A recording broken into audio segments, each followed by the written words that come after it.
Mga yamyam kini alang sa mga gibiyaan. Ang atong tubag, wala ko gamahay, kay natiluan pud ikaw. Sa mga nagtuo nga kaming gibiyaan, puro kasakit na lang, ayaw kampante, kay kining imong gibiyaan karon nagkahalang. Ang atong tubag, wala ko gamahay, kay natiluan pud ikaw. Sakit man ang biyaan, pero tablahon nato sa panahon nga nagpakiluoy ka para imo ra kong matiluan. Ang atong tubag, wala ko gamahay, kay natiluan pud tikaw.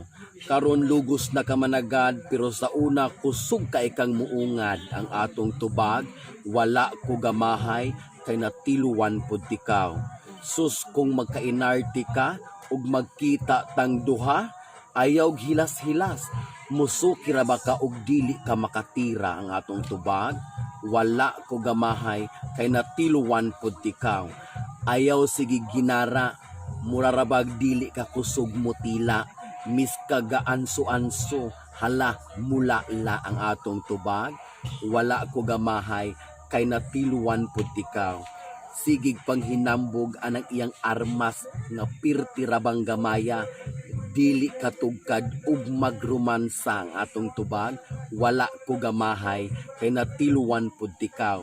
Bahalag mubulag ka, dili ra ko magmahay, kay gitilok pud tikaw og ayo sa una. Ang atong tubag, wala ko gamahay, kay natiluan pud tikaw.